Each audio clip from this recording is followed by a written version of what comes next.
Olá, turma, muito bom dia. Aqui quem fala é o professor André Viana. Para aqueles que estão assistindo essa videoaula, vamos ao que nos interessa, a aula parte 3 da disciplina Relações Interpessoais do Colégio São Sebastião, do segundo ADM. Peço por favor que todos vocês estejam atentos para que possam estar entendendo toda a explicação, ok? Hoje a gente vai falar sobre relações interpessoais e desenvolvimento de equipes, isso dentro dos dados de dicas do Sebrae, dos segmentos de salão de beleza e clínica de estética. Com isso, o Sebrae, nas dicas dele, percebeu que para esses dois segmentos atingirem os resultados, seria necessário que os colaboradores fossem parceiros, e com isso o Sebrae, na verdade, ele começou a observar os seguintes aspectos nos colaboradores. Diante disso, o primeiro aspecto foi entender que os colaboradores eles são diferentes entre si. Entender também que tem competências e habilidades que se complementam e são interdependentes, que favorece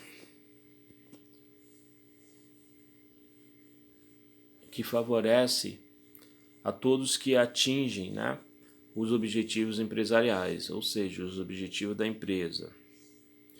Isso com toda a prévia de definição, ok?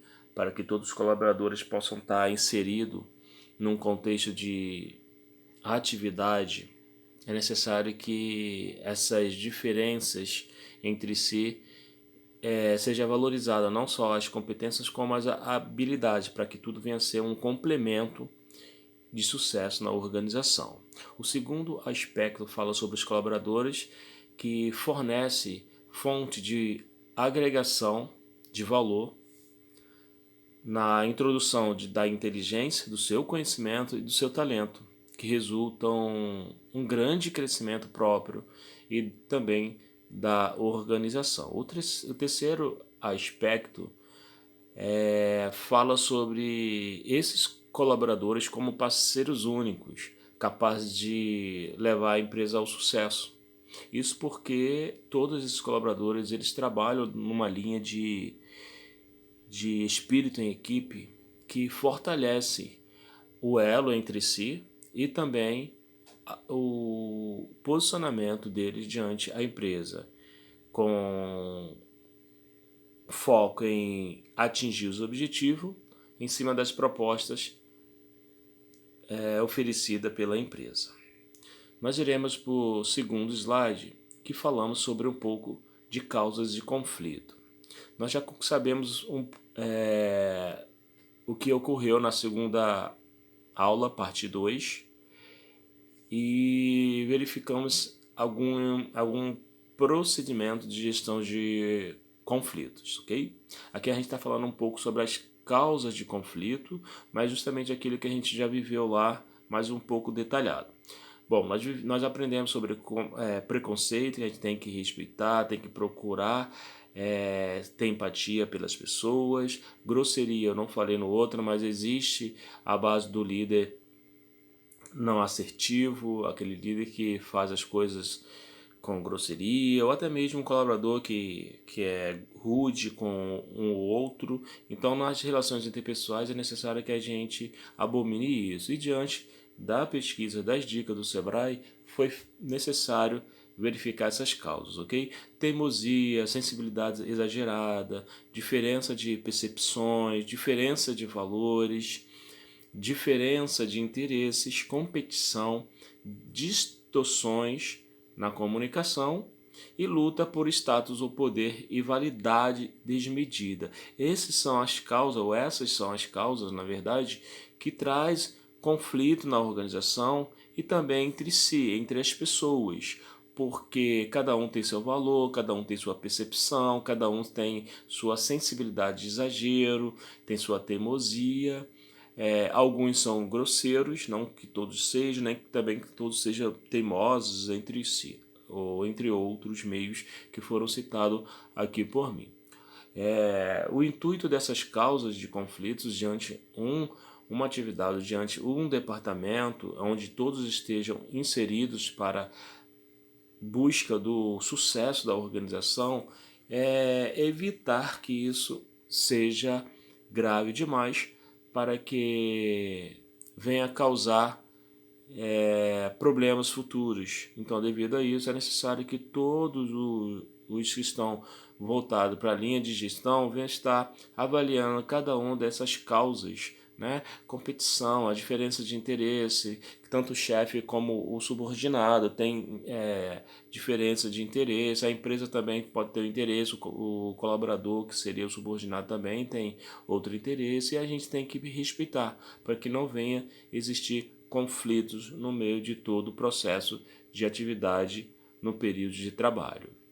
Nós também vamos falar um pouco sobre comunicação, que o Sebrae, diante o autor Lombardi, ele percebeu que a comunicação é o segredo do sucesso. Por quê? Porque é através das nossas expressões verbal e não verbal, entre outros meios de comunicação, que a gente transmite a base de informações, de ideias, de sentimentos, mantendo um processo que interliga os indivíduos em contato permanente, proporcionando a interação. Isso Lombardi, em 2010, no livro, ele começou a traduzir que comunicação, ou interpretar que comunicação era o sucesso, ou seja, era o segredo desse sucesso, né, do sucesso. E diante disso, pôde afirmar que a comunicação seria bidirecional, com isso primordial para a qualidade da relação interpessoal no ambiente de trabalho, cabendo aos gestores. Lógico, os gestores, os líderes têm que estar sempre proporcionando as informações necessárias para um melhor resultado em equipe, e a concretização das atividades, para verificar se todos estão processando, estão trabalhando na linha de produção de uma forma adequada e valorizando todo o meio de contratempo referente às comunicações, para ver se está existindo algum erro de comunicação, entre outros, que possa estar surgindo no decorrer de todo o período de trabalho. Okay? Então a comunicação, ela tem a total importância. Não é à toa que nós, seres humanos, nos comunicamos. Mesmo os surdos e os mudos também, eles estão se comunicando por gestos, através das libras, né, da fala da libra, entre outros meios. Então é necessário que a gente esteja sempre se comunicando para que possa estar fazendo um bom trabalho, e também todos estejam inteirados no assunto ou na atividade que está sendo proposta diante o ambiente de trabalho. Nesse sentido, o líder precisa atentar para as atitudes do grupo, a fim de direcionar sua atuação visando aos interesses interpessoais da empresa, para que tudo isso venha existir uma interação mais propícia, né? Uma interação de relacionamento interpessoal que venha a ser prazeroso para todos que estejam ali no ambiente de trabalho, como também os clientes externos, né? Aqueles consumidores que também irão visitar o estabelecimento. Então, o Sebrae ele verifica nesse salão de beleza ou na clínica de estética o quanto é importante essa comunicação, é tratar bem o cliente, é procurar tratar super bem também os colaboradores, para que tudo venha a existir uma harmonia dentro do ambiente, um clima organizacional de excelência, qualidade, e isso fazendo com que todos estejam num convívio maravilhoso, de atenção, né? De cortesia, para que todos venham estar sendo bem tratados. E diante disso, o Lombardi percebeu que o segredo da comunicação traria o sucesso, ok? Assim, para a excelência da comunicação em salões de beleza e clínicas estéticas, haverá a necessidade de compreender o comportamento do outro, ser sensível à comunicação não verbal, ver, ouvir e sentir o que está sendo dito, ser autêntico sem magoar o outro, manter debates abertos, elucidar e desenvolver ideias, compartilhar informações, usar dados reais como base para decisões e decidir consensualmente. Então vocês percebem que aqui existem algumas necessidades onde está encerada, não só nos salões de beleza, no segmento de salões de beleza, como também nas clínicas de estética ou em qualquer outro ramo de negócio que possa estar inserida.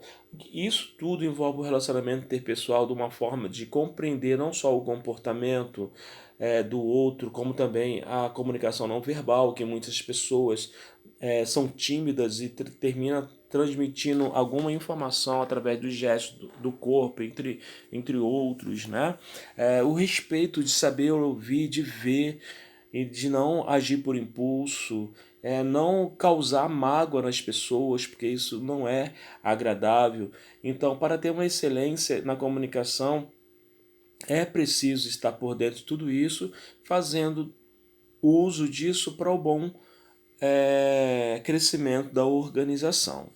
E vocês percebem que aqui existe uma cabeleireira cuidando de uma cliente em meio um período de comunicação ali. A gente pode imaginar que elas conversam, procura saber qual o gosto da cliente, o que ela prefere no cabelo, se de repente está pintando o cabelo, o que é que ela está fazendo no tom do cabelo, qual a cor que ela quer, entre outros meios, ela vai fazer uma maquiagem também. Então, essa excelência na comunicação é de suma importância, desculpa, para que todos nós possamos saber o que o outro está necessitado, né? Devido a isso, é necessário que a gente possa estar estendendo o olhar para esse mundo diferenciado. Vocês percebem que o Sebrae utiliza um salão de beleza, mas a gente pode colocar isso para qualquer ramo de negócio. E isso facilita com que nós estejamos relacionando na busca de melhoria contínua para cada espaço, para cada instante, diante o sucesso da empresa. Bom, existem as barreiras da comunicação. Barreiras de comunicação vocês já viram na aula parte 2, mas aqui a gente está falando sobre o que o Sebrae viu diante a pesquisa sobre os salões de beleza, ou salão de beleza e a clínica de estética. Ele percebeu que existiam problemas que interferem e dificultam a comunicação, chamados também de ruído. Se vocês observarem nessa ilustração aqui, existe a cabeleireira, existe a cliente, existe duas pessoas logo acima. Essas duas pessoas, vocês percebem que elas estão fazendo uma conversa paralela, de repente falando, criticando o trabalho da cabeleireira ou criticando o cabelo da cliente, ou entre outros meios de comunicação. Isso se chama ruído, isso atrapalha o ambiente de trabalho. É necessário que nós possamos ter a cultura, o comportamento adequado que a cultura da empresa, que o regime da empresa estabelece, para que a gente possa estar vivendo ali num ambiente mais agradável, não fazer esses meios de comunicação que se tornam uma comunicação berrante, né, diante aquela que está se dedicando ali naquele momento de trabalho. Então nós devemos tomar o cuidado para que isso não esteja acontecendo. E existem alguns tópicos aqui que eu vou estar dando uma lida e vocês estejam me acompanhando. Diferença de percepção. Colaboradores com conhecimento e experiência distintos costumam perceber a mesma comunicação de forma diferente. Isso aí é você percebendo que as diferenças de percepção, ou vocês entendendo, é necessário, mas também é necessário respeitar, porque a mesma situação pode ser percebida de forma diferente. Então é necessário a gente respeitar a percepção da outra pessoa. Diferenças de linguagem.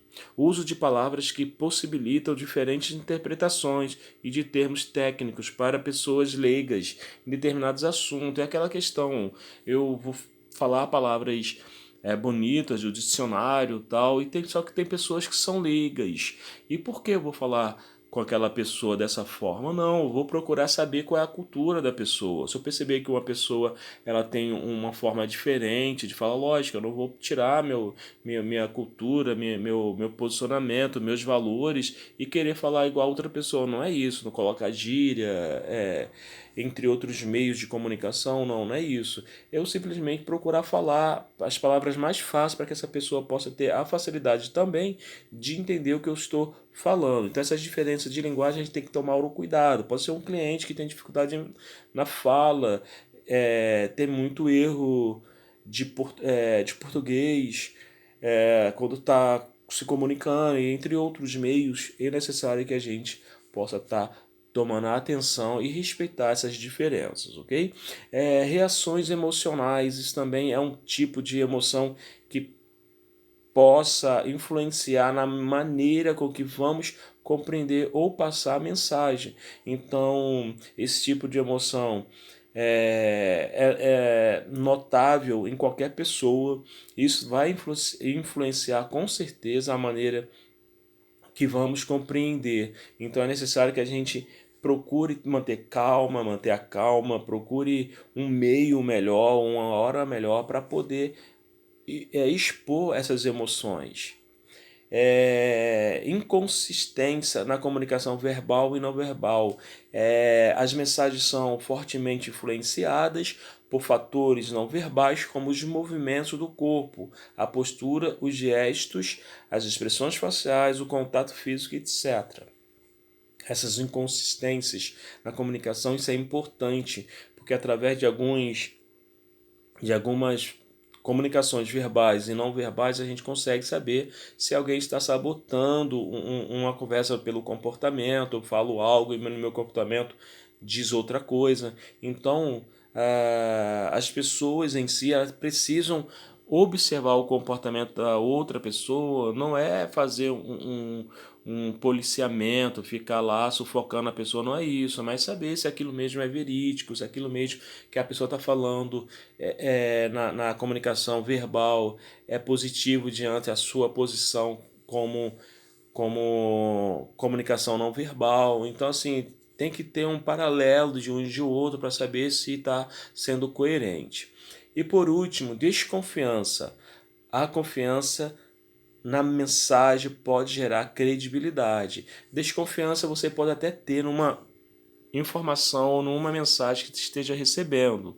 Mas o bom é a gente manter aquela confiança, mostrar que aquela pessoa que está entregando essa mensagem, que a gente está dando credibilidade para ela. Então, se caso a nossa desconfiança venha a surgir, que a gente possa averiguar, possa verificar, possa analisar para saber se aquela mensagem é real, se é positivo, e entre outros meios, para não causar conflito, não causar problemas. Então vocês percebem que o Sebrae ele começou a verificar sobre todos esses critérios, esses fatores, essas características que foi posta durante essa aula de hoje sobre o cuidado que nós devemos ter em qualquer segmento de trabalho. Aqui ele fala sobre o segmento de salão de beleza e clínica de estética, mas a gente pode utilizar e tomar o cuidado em qualquer uma